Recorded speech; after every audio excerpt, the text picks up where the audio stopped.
principles, and then we'll also be looking at heat exchangers. So very important to the second law of thermodynamics is the concept of entropy. Okay, so we'll look in details the concept of entropy, its application to control volume systems. So what I mean by control volume systems, pumps, compressors, nozzles, diffusers, and so on. And we'll look at isentropic processes, okay, isentropic efficiency of steady flow devices, okay, and then finally we'll be looking at the basic definition of concept of exergy.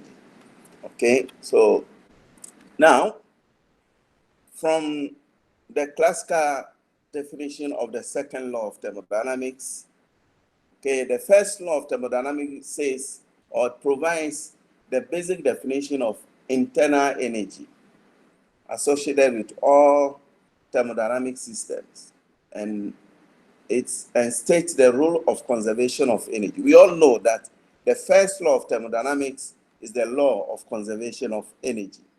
First law. Okay?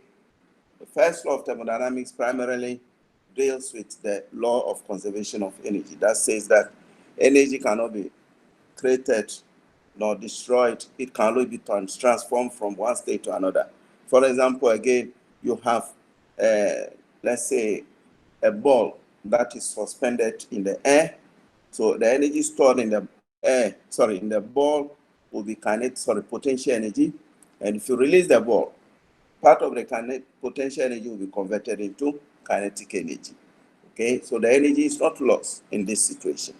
Okay, so but if we focus our attention to the second law of thermodynamics, the second law is concerned with the direction of natural processes. Okay, and this brings us to the idea of the concept of entropy. Okay, last time I explained to you the definition of entropy, the word entropy. Entropy.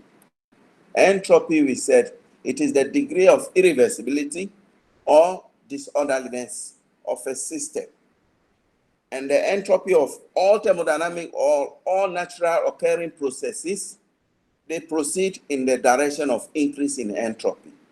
For example, if I have, let's say, a thermodynamic system where this corner of the system is occupied by a certain gas, okay, gaseous molecule. If you leave it sufficiently for a time, after some time, when you come back, the whole gaseous molecules is going to occupy the whole volume. Okay, so initial entropy of the system, let's say, is S1, and final entropy is given by S2. So we all know that natural occurring systems, okay, proceed in the direction in increasing entropy. So the entropy of this state 2, S2, is always greater than S1. You understand? Because what is the definition? The classical definition of entropy is that it is the degree of irreversibility or disorderliness. And as far as state 1 and state 2 is concerned, state 1 is in more ordered state compared with state 1. Okay, so now if we leave this state 2 sufficiently for a time, this will never come back to its original state. Otherwise, it is going to go against the law of entropy. The law of entropy says that all thermodynamic systems proceed in the direction of what? Increase in entropy. So it means it is only the second law of thermodynamics that gives a unidirectional constraint on all thermodynamic systems. For example, thermal energy flows from high temperature to a lower temperature. The reverse can never occur. You understand me? Molecules flow from a high concentration to a lower concentration. There is no way you can have the opposite direction. You understand me? So this is the classical information which we are telling related to the second law of thermodynamics. So as far as the second law of thermodynamics is concerned, all natural occurring processes ought and they must proceed in the direction of increasing entropy. And that's what we have written over. the entropy of an isolated system, okay, is not in equilibrium and will tend to increase over time, approaching a maximum value at equilibrium state. You understand me? So that the second law of thermodynamics,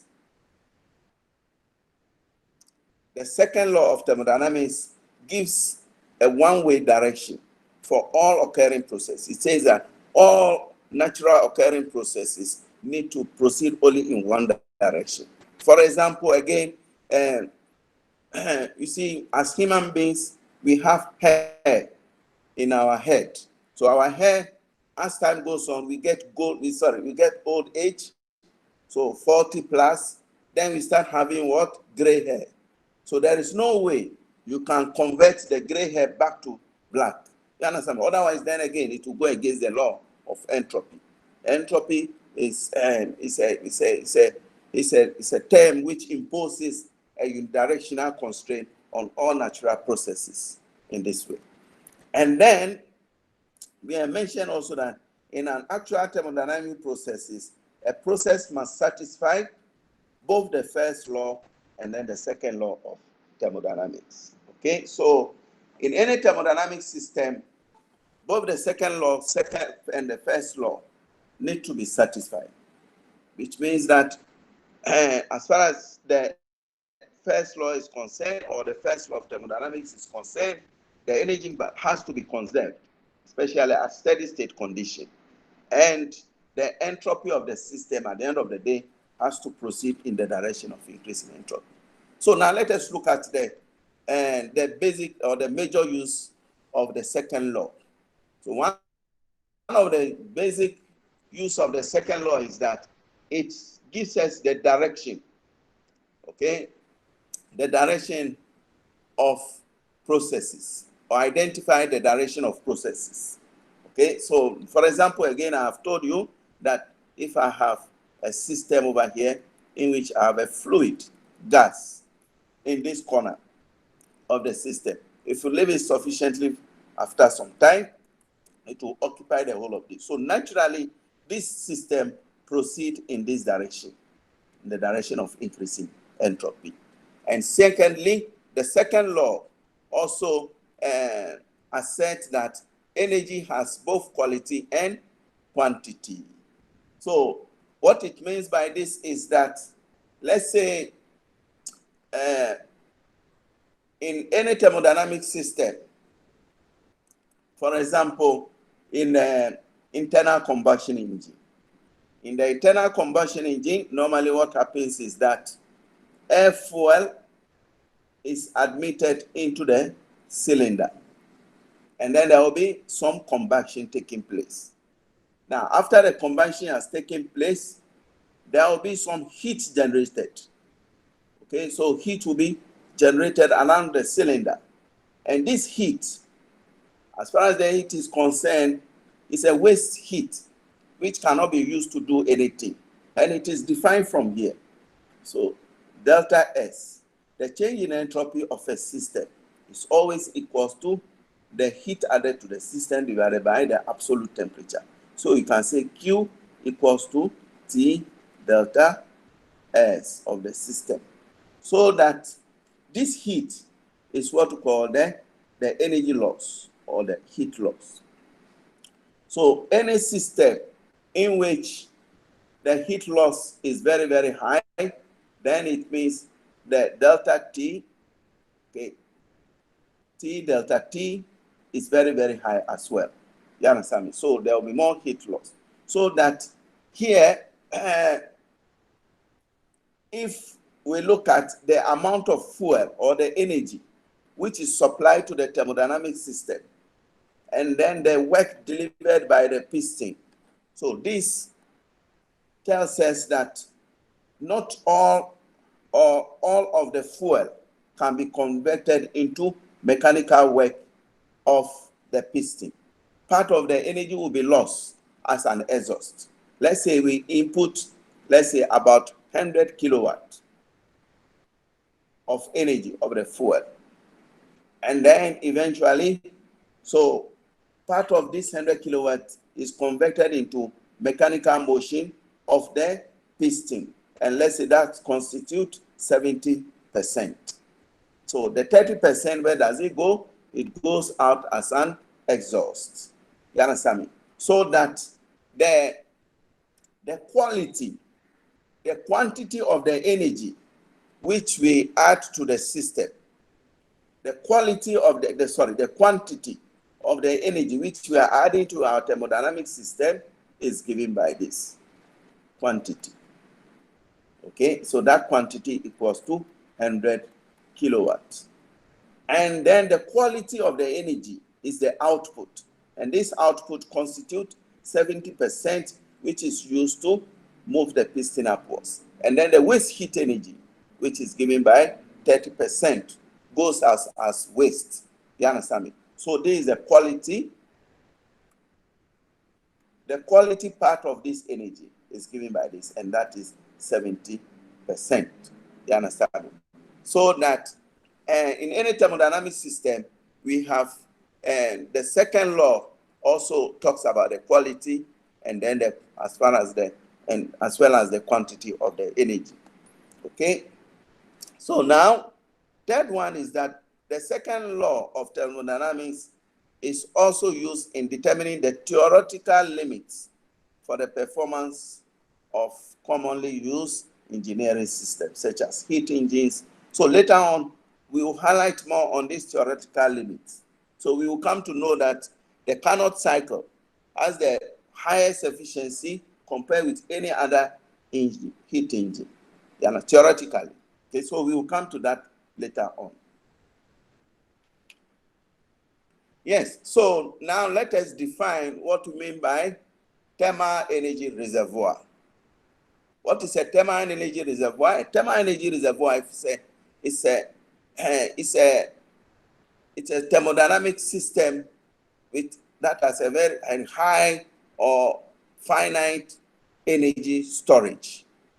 Okay, so an example of a thermal energy reservoir, you can think about the lake.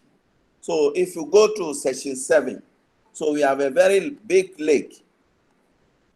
So the lake, you can think of a lake. Now, the temperature, average temperature of the lake is equal to the ambient temperature. Let's say about 30 degrees Celsius. Now, let's say I boil some water, okay, whose temperature is 100 degrees Celsius. If I pour this water in the lake, would it affect the temperature of the lake? No. The temperature of the lake will remain the same. So the lake, okay, is behaving as a thermal energy reservoir. Thermal energy reservoir. You understand me? So a thermal energy reservoir is a system whose temperature remains the same. Its temperature does not change. We have high temperature energy reservoir and low temperature energy reservoir. And low temperature energy reservoirs are referred to as heat sink. And high temperature energy reservoir is the same as what is referred to as heat source or source. Okay, so classical example for a source or a high temperature energy reservoir can be steam, let's say, in the steam power plant, we have the boiler or the furnace, where the boiler, thermal energy from the furnace is converted into, and again, it's transferred to the working fluid.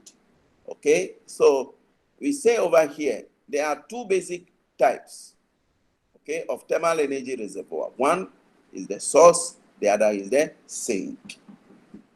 Okay, so the source is the one which supplies a finite amount of heat without undergoing any change in temperature, whereas the sink absorbs finite amount of heat without undergoing any change in temperature.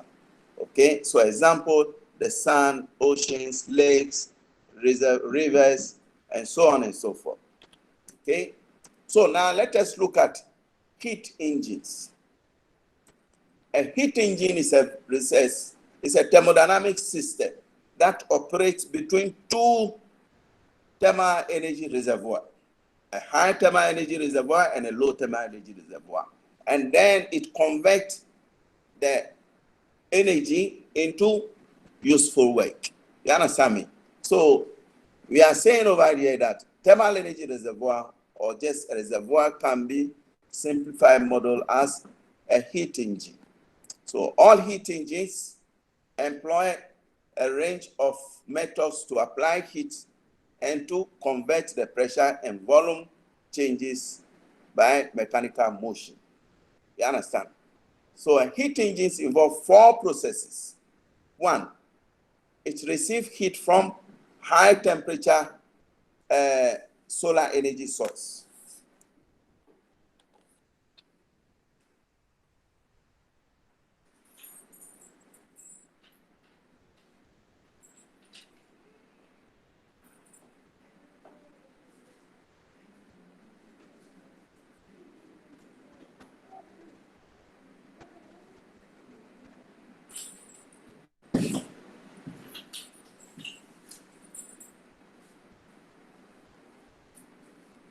Sorry for interruption. And so we are saying that thermal energy reservoir consists of four processes. It receives heat from a high temperature source, and then it converts part of this heat to useful work. Okay, and then it rejects the remaining waste heat to a low temperature heat sink, and then it operates on a thermodynamic cycle. So this is an example of a heat engine. So let's say, assuming this equals to 100 kilowatt.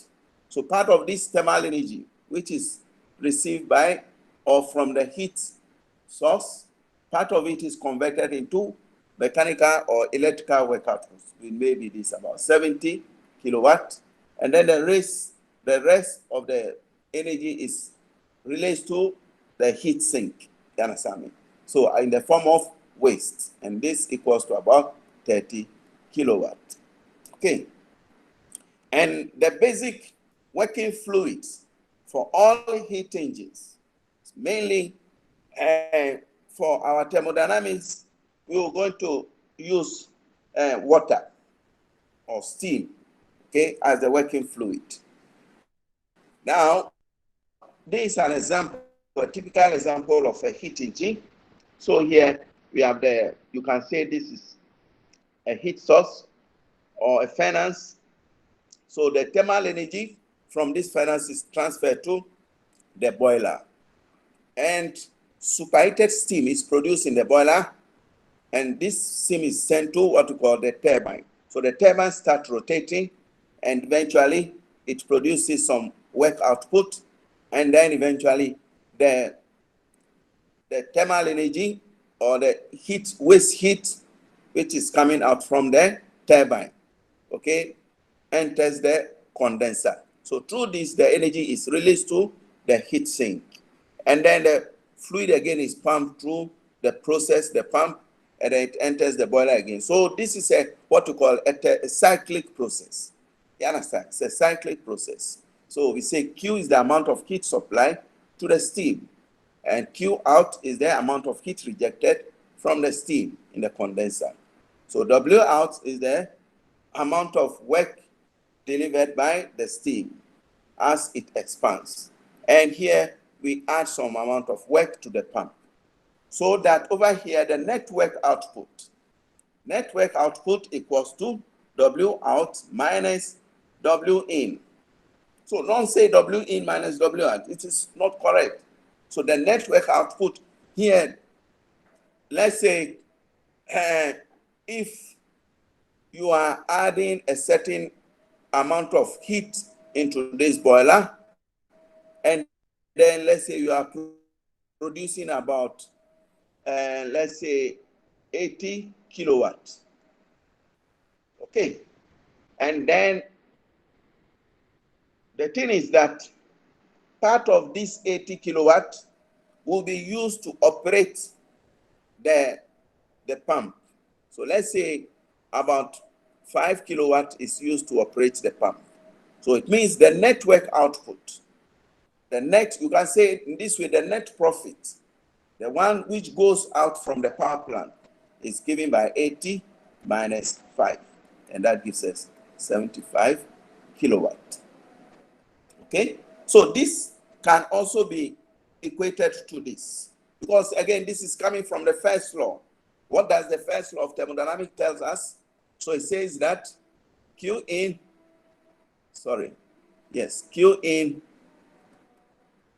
minus Q out plus W in minus W out. Okay, so again, this should be equal to, let's see over here, this should be equal to change in internal energy of the system. Okay, now for a cyclic process,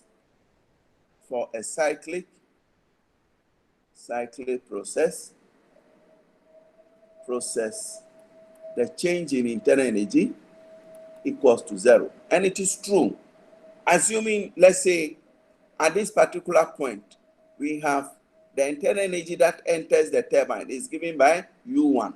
Again, the fluid goes round and then come back to the same state. So let's say U2. But again, this U2 and U1, they are the same. This is the same as U2.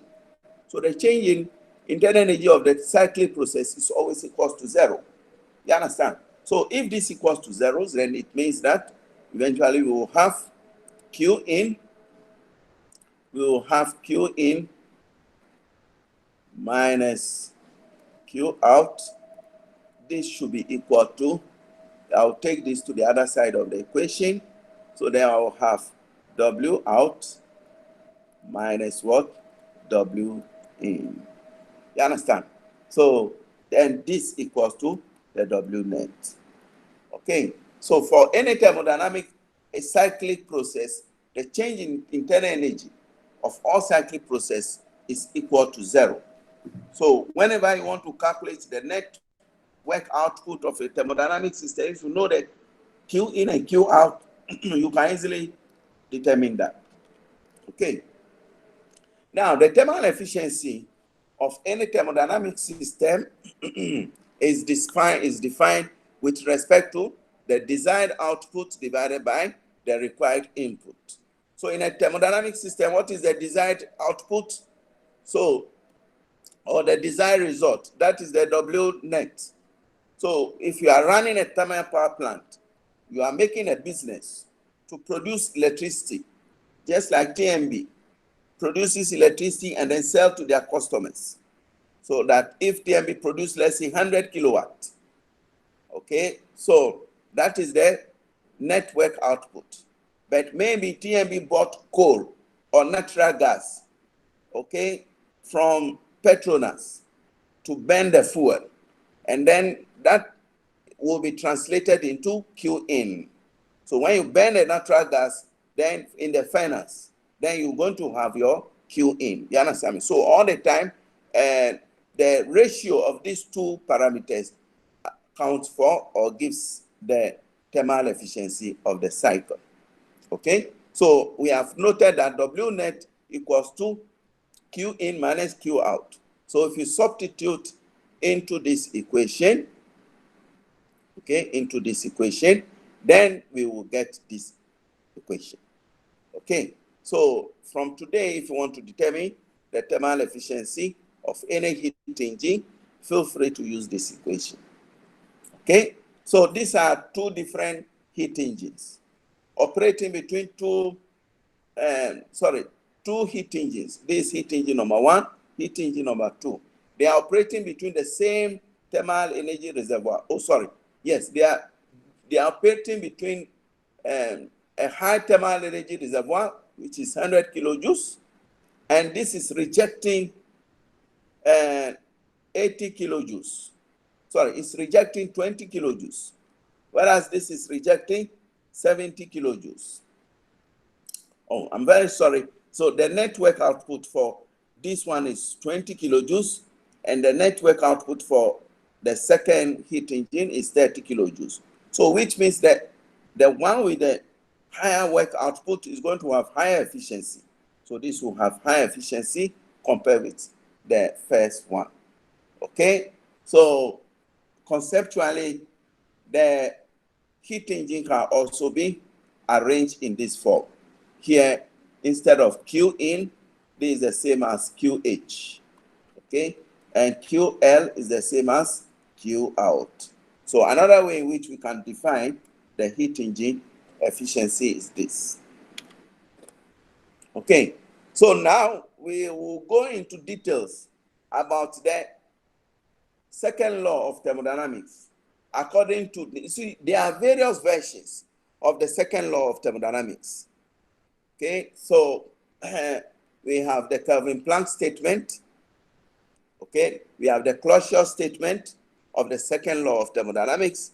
So now this particular slide is devoted to the Kelvin-Planck statement, and it says that it is impossible for any device that operates on a cycle to receive heat from a high reservoir, a single reservoir, and produce a net amount of work. So it means that, for example, this, let's say, look at this heat engine. In this heat engine, what we see is that we are taking some amount of thermal energy, 100 kilowatts. Not only that, we are converting all that amount of thermal energy into work output. So this is not possible. Even in all practical situations, there is no way that you have, this is telling us that the efficiency of this heat engine is 100%. 100%. So we cannot have 100% efficiency for any heat engine. Even in the theoretical sense, it is not possible. You understand? So, and according to Kelvin-Planck's statement, he is saying that there is nobody who can develop any heat engine. So that at the end of the day, all that we see is that heat is taken from a high temperature reservoir and all of it is converted into thermal energy. For example, let's say you want to operate your motorcycle and then you fill your motorcycle with 1 liter of petrol. So there is no way that if you burn the 1 liter of petrol, you will convert all the energy stored in the petrol into mechanical work of the piston, which pushes your motor bicycle away in this way. There will be some amount of energy that has to be lost through the exhaust. So energy will be rejected to the surrounding. You understand me? So there is no way in which we can do away with this. Even in the theoretical sense, it is not possible. So this is what the Kelvin-Planck statement is all about. The treaty is saying that you cannot have any heat engine, so that at the end of the day, the heat engine will be operated and then it will have 100% efficiency. No. Okay, so that is it for the heat engine. So now, in this question, let me see if we can discuss. Otherwise, I would like to move quickly, and then later on, if time will permit, we'll look at these particular questions. Okay, so bear with me for a while. Okay, well, I'll come over to those questions. Now, here we are told that refrigerators, okay, and heat pumps. What is a refrigerator?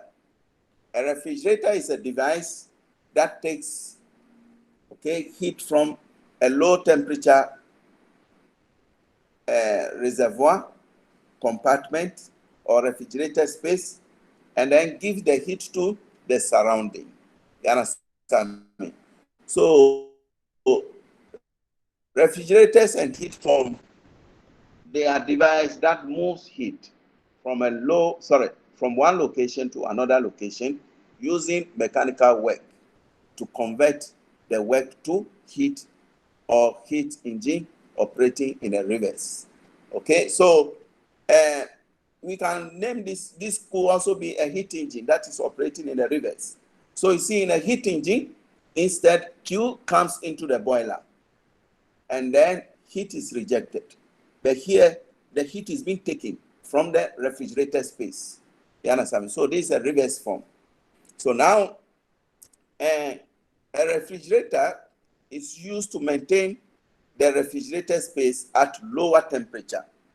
So all refrigerators, what happens is that they take heat from a lower refrigeration compartment, QL, and then the heat is taken through this tube into the compressor. Okay, so the fluid enters the compressor at saturated vapor state. Okay, and then the fluid is compressed to a high temperature and pressure before it enters the condenser. You understand?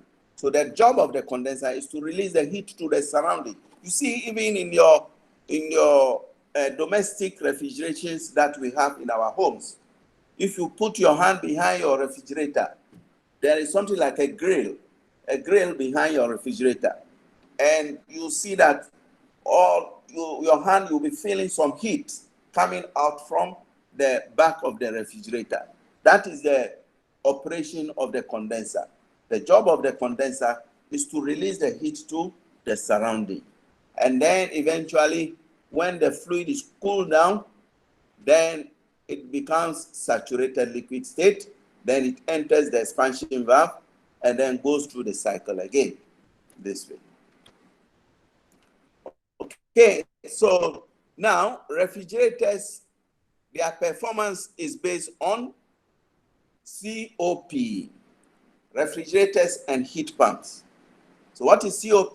COP is the coefficient of performance. So what happens is that in the refrigerating cycle, we have low temperature reservoir, heat sink. Okay, so refrigerator space, so heat is taken by means of a compressor. So the compressor compresses the fluid to a high pressure and temperature, and then the fluid is released to the surrounding. So for a refrigerator, the desired output is this. Desired output for a refrigerator is given by QL. Don't say it is QH. It is never QH. If you buy a refrigerator, you are not interested in heating up your water in your refrigerator. You understand me? You want to form some ice cubes. So it means you want to cool the refrigeration compartment. So your desired output is then QL. You understand me? So the lower the QL is, the better the performance. Okay? So now, the higher the QL is, the more energy you take. You see, the more energy you take from the refrigeration compartments, the better the performance. So that here, the COP for the refrigerator is the QL divided by the required input. The required input is the compressor. Again, if you look behind your refrigerator, you see there is something like a ball, very dark black object behind. That is the compressor. If you take that thing away, your refrigerator will be damaged. It will not be able to work again. That is the heart of the refrigerator. Okay? So now we know by definition, W net equals to QH minus QL. So if you substitute in this equation, then we get this. Okay? Similar thing is for the heat pump. A heat pump is a device which is used to warm up a house. So for all heat pumps, the desired output is the QH. And maybe you are in winter, you want to warm up your house. So you have to transfer some heat into the house. You understand?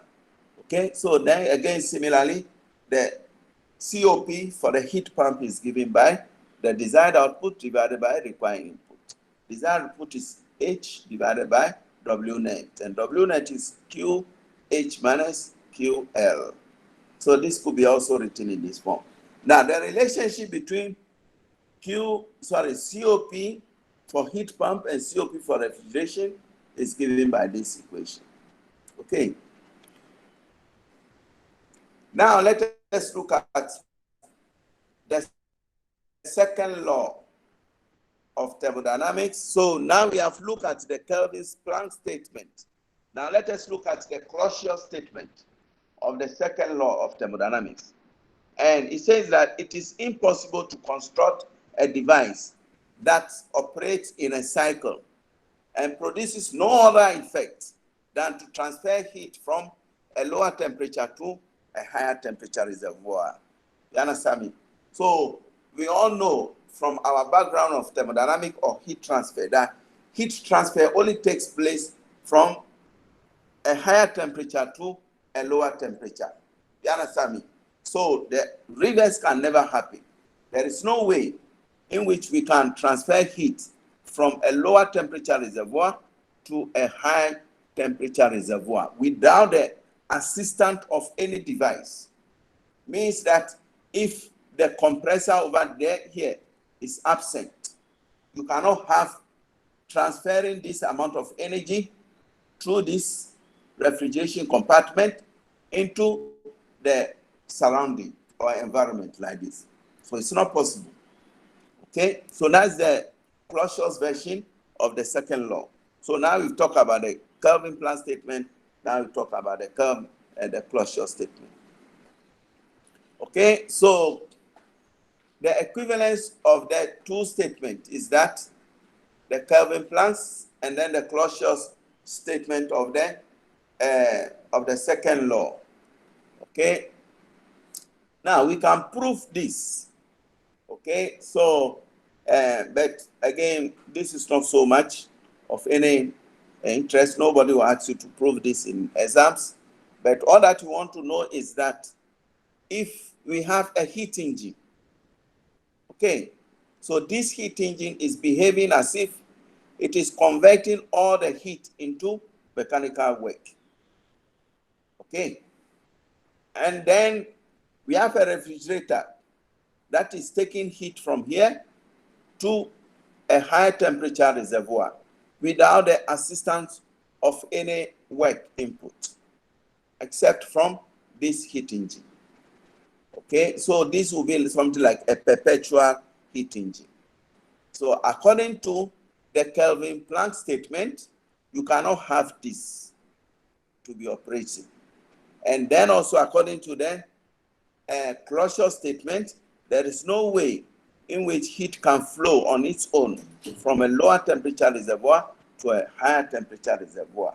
So that if you add these two heat engines, you add this and this, you're going to get this. Oh, sorry, you subtract the whole of this from this. So then you get QL.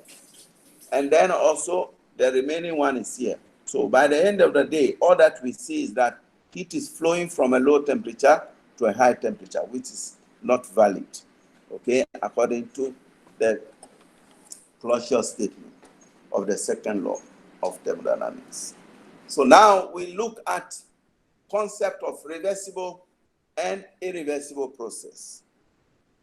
Okay, so I have explained this so many times in class that a reversible process, the process in which the system, okay, both the system and then the surrounding can be restored to their initial state from the final state without producing any changes in the thermodynamic properties of the universe. So basically, a reversible system is a system in which after the system has undergone a thermodynamic process, it comes back to its original state. So after doing this, both the system and then the surrounding have to come back to their original state. Otherwise, then it is going to be an irreversible. So I've always cited that when you have a piston cylinder arrangement, okay, so if you want to initiate this, you want to expand this piston in a reversible way, it means that we have to avoid friction over here should be equal to 0. If friction equal to 0, okay, then by the time the piston expands, there wouldn't be any heat loss. So again, so much that if the piston comes back to its original state, okay, by true work input, so both the system and then the surrounding will come back to their original state. Such is what we call a reversible cycle or reversible process. Okay, but there are two important conditions for the reversible process to occur. One, the process should occur infinitesimally. So infinitesimally means, so the piston needs to expand slowly. So let's see. Initially, our piston is here. It means if you want to avoid the influence of friction over here, then you need to expand the piston slowly, so much that there is no heat generated, okay, by virtue of the piston and then the cylinder rubbing their each surfaces. So next one is all of the initial and final state of the system should be in equilibrium with each other. So it means that when the system expands and then it comes back to its original state, both the system and then the surroundings should come back to their original state. Okay? So now we are saying that we are interested in reversible processes because they are easily to analyze and they serve as an ideal models, theoretical limits to which actual processes can be compared. You understand? So in actual practice, the reversible process, it never occurs. All reversible processes never occur in actual or in practical life situation. Okay? But why are we interested in studying them? Because they form the upper limit or the highest percentage or the highest efficiency compared with any other practical situation. Okay? So in irreversible processes, they occur in such a way that after the completing of the cycle, both the system and then the surrounding fail to come back to their original state. You understand? So, we are saying that the reversible process is called the natural process because all the processes occurring in nature are irreversible. So all irreversible processes occurring in life are irreversible processes. Okay, so we should take note of this. And the factors that causes irreversibility of a system. What are the factors? One, friction is the main contributing factor. If you are driving your motorcycle, okay, the moment you start your motorcycle, the cylinder in the engine will be moving up and down. And as the piston moves up and down in the cylinder, then there will be thermal energy produced. And this thermal energy, you cannot use it to do anything. So thermal energy is as a result of what? The friction. So we also have unrestrained expansion.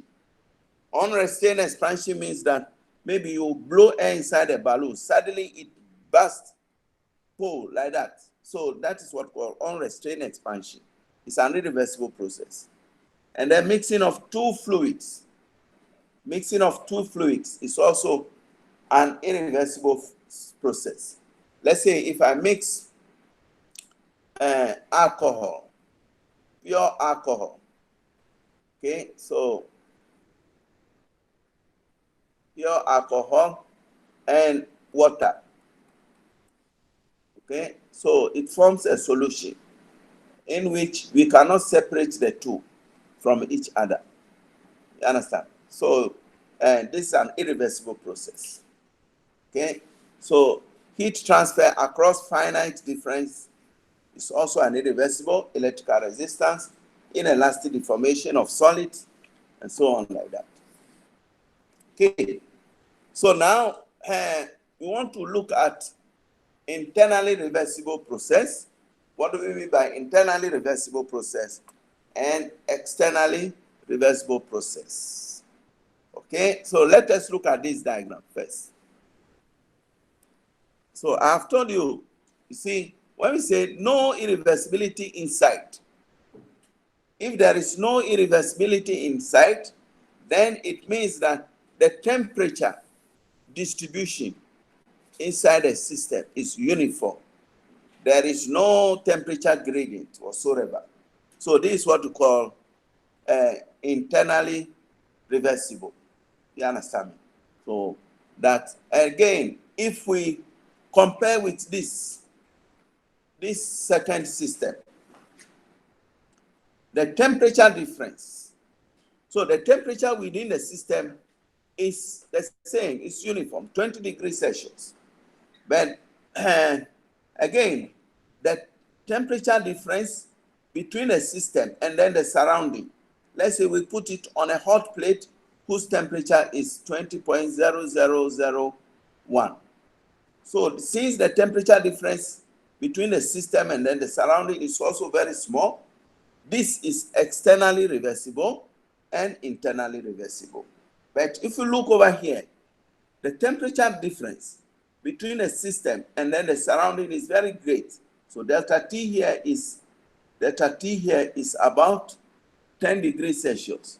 So this is what called externally irreversible, but internally reversible. You understand? So now we look at also the Carnot cycle. So very, very important. The Carnot cycle is a cycle which consists of 4 processes, namely reversible isothermal expansion, reversible adiabatic expansion, reversible isothermal compression, and reversible adiabatic compression. Okay, so first, let's start with the first one, reversible isothermal. What does isothermal mean? Isothermal means constant temperature. Assuming we have a gas inside this cylinder.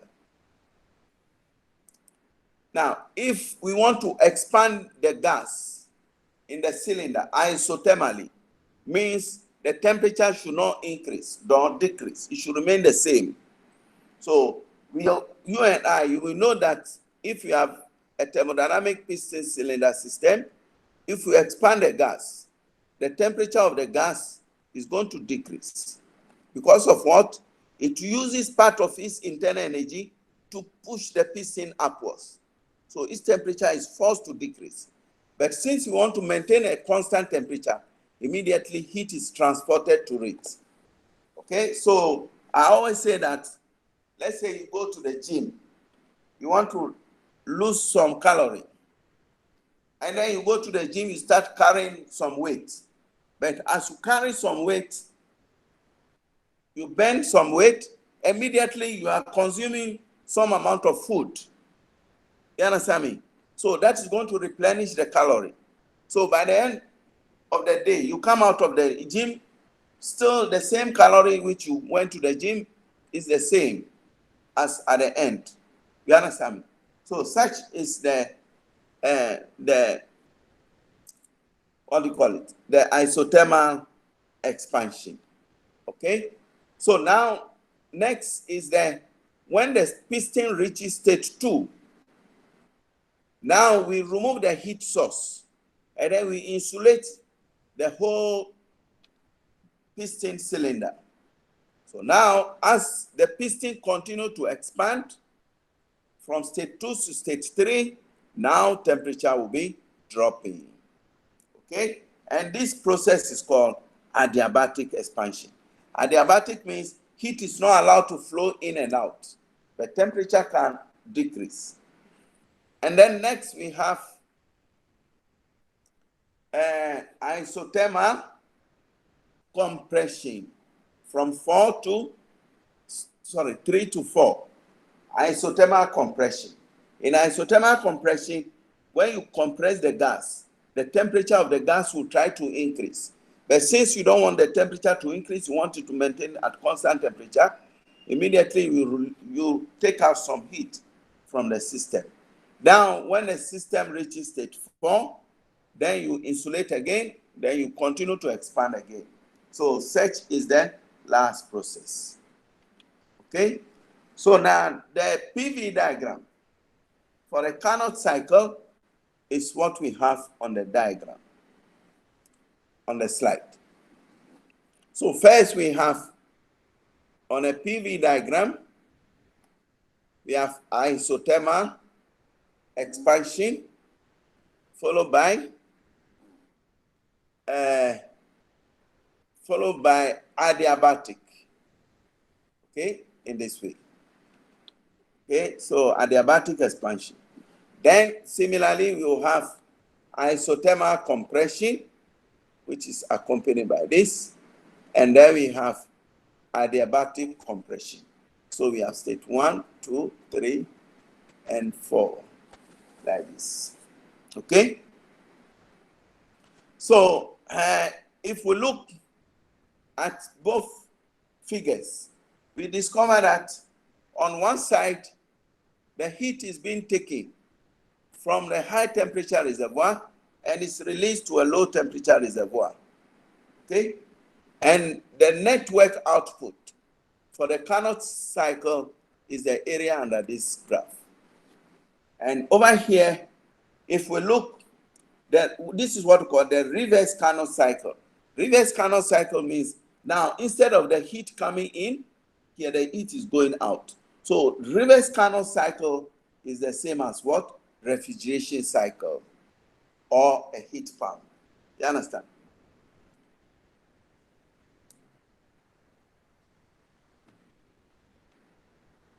Now, you see,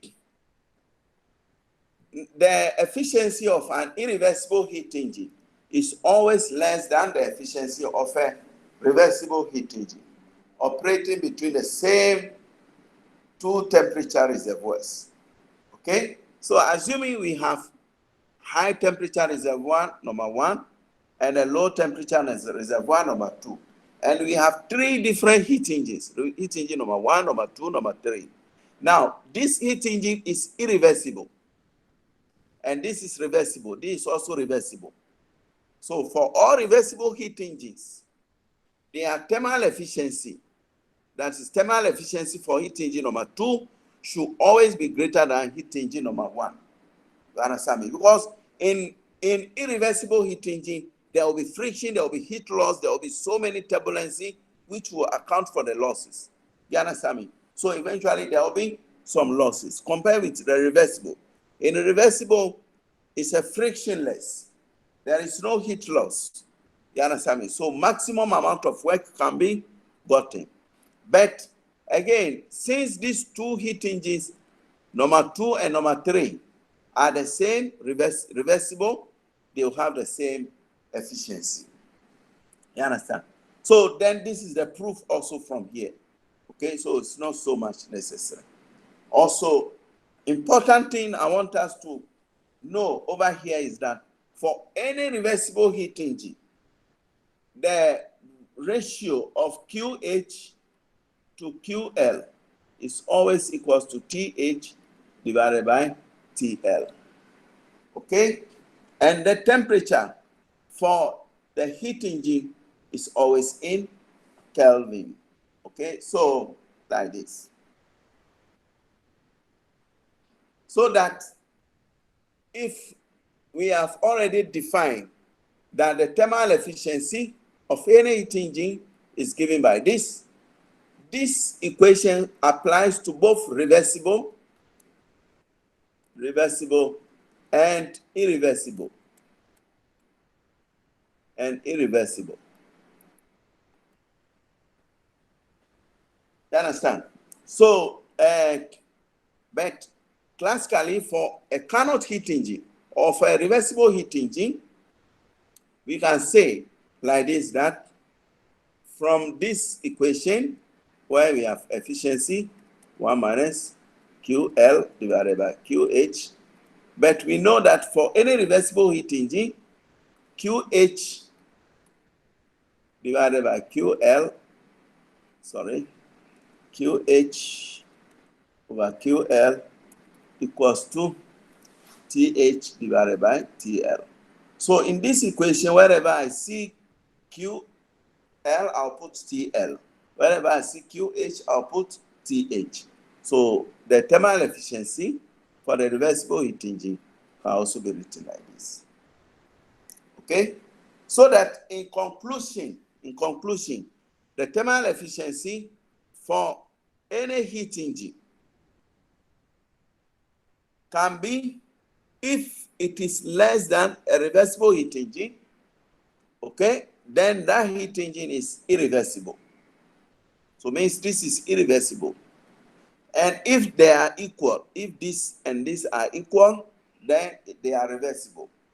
But there is no way we can have efficiency of any heat engine to be greater than that of the reversible. This is impossible.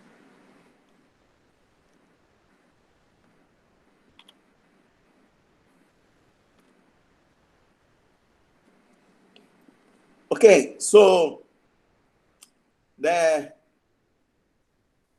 thermal efficiency of a reversible heat engine is always defined through this equation. Okay, so how do we increase the thermal efficiency of a Carnot heat engine? Okay, so we can only increase the thermal efficiency if we increase the TH. You understand me? So the higher you increase TH increases, the efficiency also increases in this way.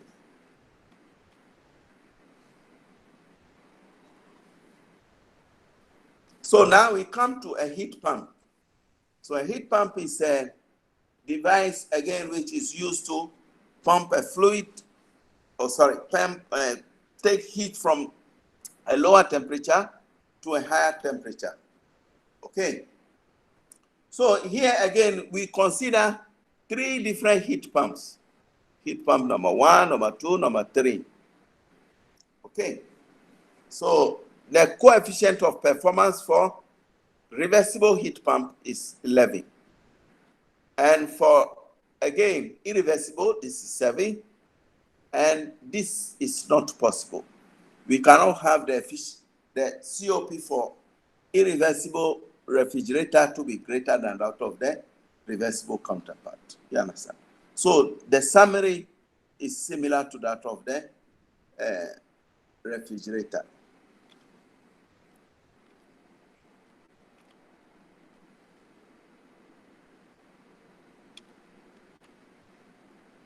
Yes, so we come to the concept of entropy again. So by definition, the second law of thermodynamics says that, or the entropy, definition of entropy is defined that the change in entropy of any thermodynamic system equals to the net heat added to it divided by the absolute temperature. Okay? So that we can put our integrating from 1 up to 2. Now, if Q net equals to 0, implies adiabatic situation. So adiabatic means net heat equals to 0.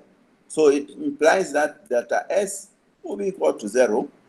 So if delta S is 0, it means S1 equals to S2. Okay? So if this is the case, any process in which S1 and S2 are the same is called isentropic process. Okay? So now the change in entropy for different processes, S2 minus S1, and if they are the same, then it is isentropic process. For incompressible fluid, the change in entropy is given by this. Okay?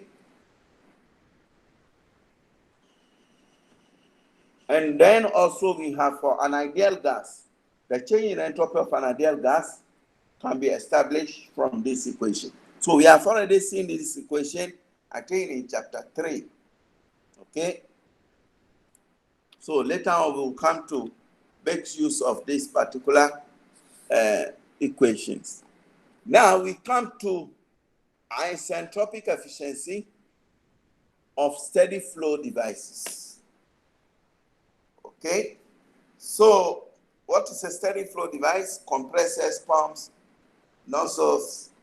Okay, so all these are steady flow devices. Now I want to look at the isentropic efficiency for them. So we consider the isentropic efficiency for a turbine. The isentropic efficiency for a turbine is defined as the actual work output, WA, divided by the isentropic work output. Okay? So if we have, let's say here, HS diagram. On an HS diagram, these are two pressure lines. So a fluid is entering this turbine at P1 and T1, and then same property of the fluid for the actual irreversible turbine, we have this. Okay, so between these two pressure lines, isentropic expansion means there is no change in entropy.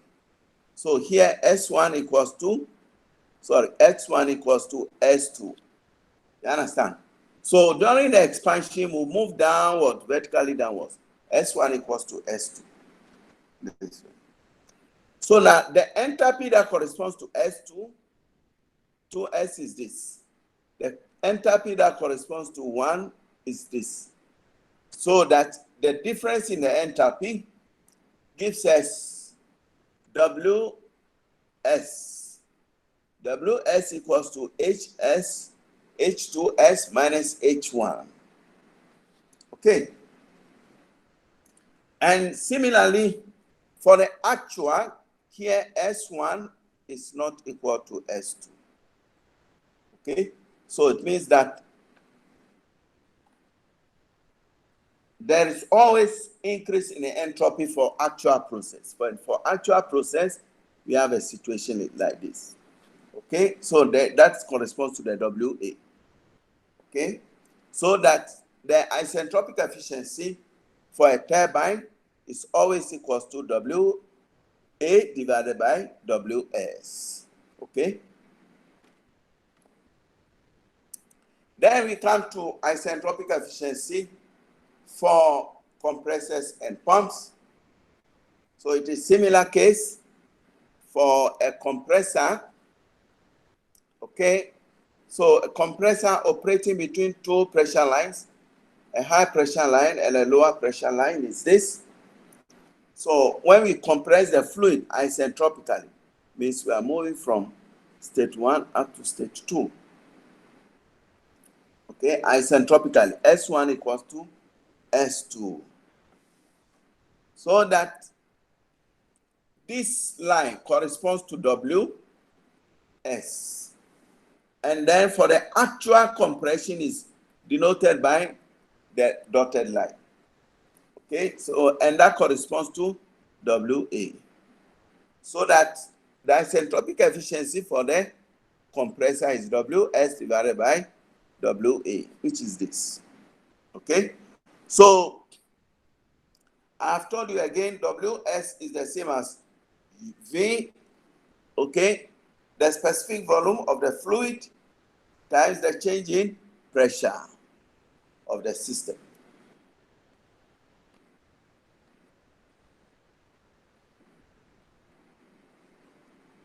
Yes, so here we have, again, isentropic efficiency for the nozzle.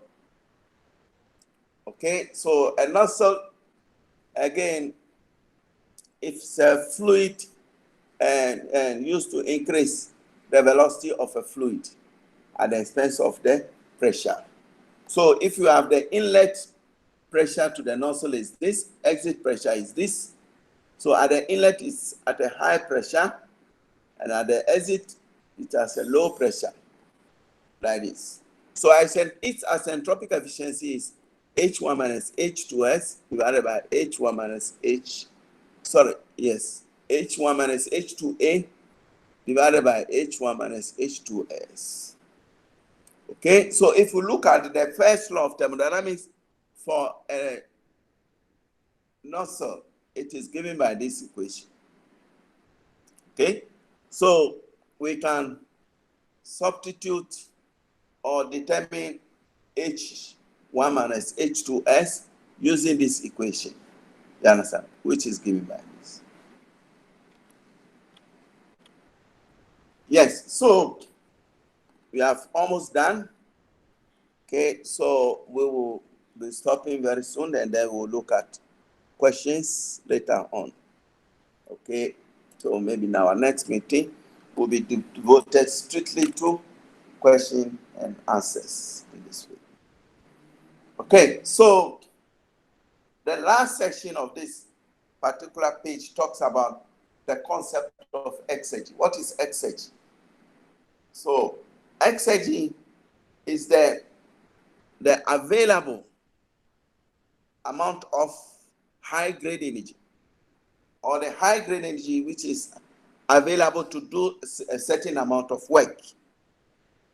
Okay, for example, if we take this heat engine, okay, the total amount of energy supplied to the heat engine is this. Now, if you operate a heat engine, part of this 100 megajoules will be converted into 55 kilo megajoules, so the rest will be wasted in this reservoir. So this part of the work which is produced is called the exergy, and this is called the high-grade energy. You understand? So the energy, which is the energy which is lost, this is called energy. The amount of energy which is wasted is the energy. Okay?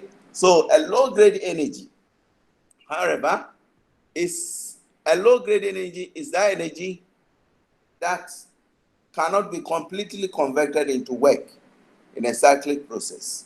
For example, if you take steam, superheated steam, if you extract some amount of work out of it through a turbine, so you cannot extract 100% energy from that steam.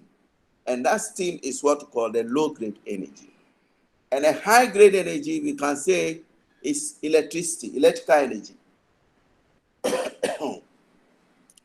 Again, a high-grade energy can be a paddle wheel. Okay, where we have a shaft. So we have some fluid over here. Okay, so we rotate the shaft or the paddle wheel. So the mechanical work in the shaft will be converted into molecular energy or the thermal energy of the fluid in the system. You understand? So with 100% conversion of this energy into thermal energy is possible. Okay, and this is what we call high-grade energy. Okay, so this is the way the high-grade, low-grade energy is being degraded, or we extract the exergy out of it. So we have low-grade energy. It can be a steam power cycle system. So continuously we extract the energy from it, and that energy can be divided into two: maximum amount obtainable work, and then minimum amount of heat which is lost. Okay, so this maximum available of work is given by exergy. Sometimes it is called availability or available energy or work potential. You understand? And then this low-grade energy, which is the waste heat, is called the energy or unavailable energy.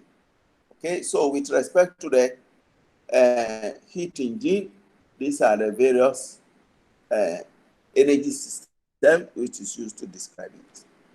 Okay, so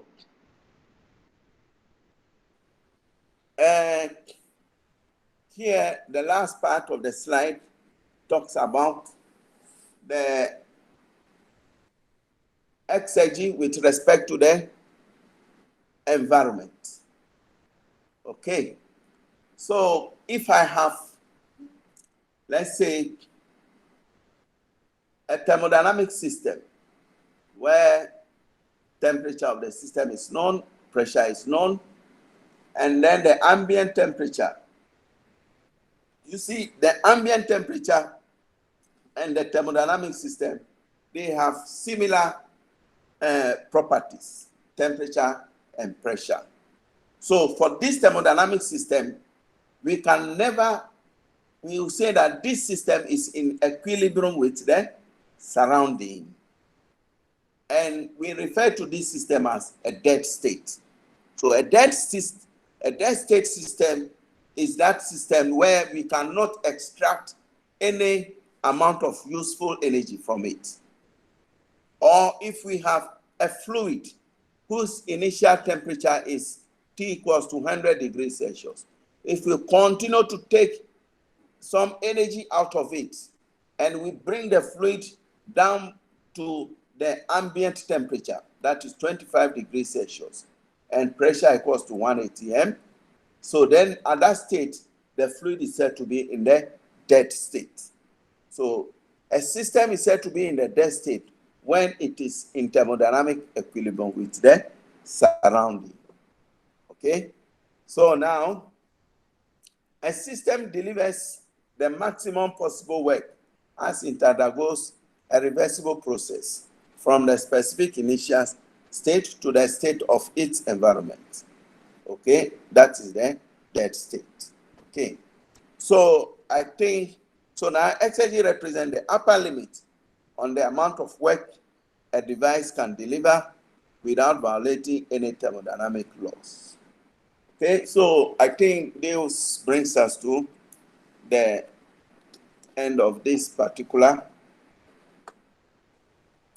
slide. So now, if you have any question, okay, is there any question so far from anybody?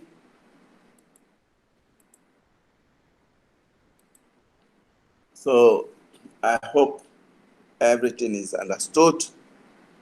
Okay,